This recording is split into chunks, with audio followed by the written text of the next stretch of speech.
बिहार में लगातार युवाओं को रोजगार देने की कोशिश की जा रही है। जी हां, मुख्यमंत्री ने वादा किया है कि आने वाले 5 सालों के भीतर बिहार में युवाओं को सरकारी नौकरी मिलेगी। ऐसे में कल कैबिनेट की बैठक हुई है और कैबिनेट की बैठक में यह फैसला लिया गया है कि बिहार सरकार के कई सारे विभागों में बंपर बहाली निकलने वाली है। जी हां, आपको बता दें कि लगातार रोजगार देने की बातें मुख्यमंत्री की तरफ से किया जा रहा है और हर विभाग में बंपर बहाली निकलने वाली है। जी हां, बिहार की सुरक्षा व्यवस्था को जोर मजबूत करने और राज्य पुलिस की प्रतिरोधक क्षमता बढ़ाने के लिए एक बड़ा कदम उठाया गया है।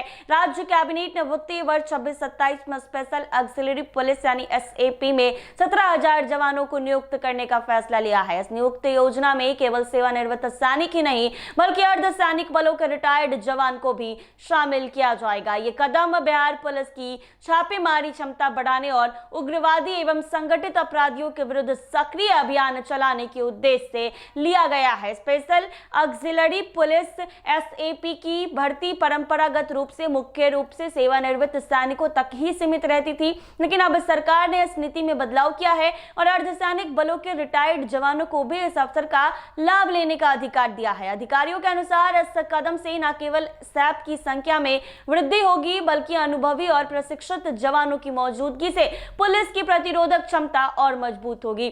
सैप का मुख्य उद्देश्य उग्रवादी गतिविधि और संगठित अपराध के मामलों में तेजी से कार्रवाई करना है। राज्य पुलिस विभाग ने बताया कि सैप के जवानों का इस्तेमाल छापेमारी, अपराधियों की गिरफ्तारी, सुरक्षा निगरानी और संवेदनशील क्षेत्र में कानून व्यवस्था बनाए रखने के लिए किया जाता है। इस नए नियुक्ति कार्यक्रम के बाद पुलिस विभाग को प्रशिक्षित और अनुभवी जवानों की बड़ी संख्या उपलब्ध होगी, जिससे अपराध नियंत्रण और सुरक्षा व्यवस्था और प्रभावी बनेगी। सरकार ने सिर्फ सैप की ही नहीं बल्कि शिक्षा और प्रशासनिक क्षेत्र में भी सुधार और विस्तार के लिए कई महत्वपूर्ण फैसले लिए हैं। मंत्रिमंडल ने नवगठित उच्च शिक्षा विभाग के संचालन के लिए 161 नए पदों के सृजन की मंजूरी दी। इन पदों के माध्यम से विभाग में अधिक प्रभावी प्रशासनिक कार्यवाही और नीति निर्माण संभव होगा। अधिकारियों का कहना है ये कदम राज्य में उच्च शिक्षा प्रणाली को और मजबूत करने और बेहतर प्रबंधन सुनिश्चित करने के उद्देश्य से लिया गया है। इसके अलावा भूमि सुधार से संबंधित मामलों में तेजी लाने के लिए अनुमंडल स्तर पर भूमि सुधार उपसमहर्ता के 101 पदों को अनुमंडल राजस्थान अधिकारी के नाम से करने की मंजूरी दी गई है।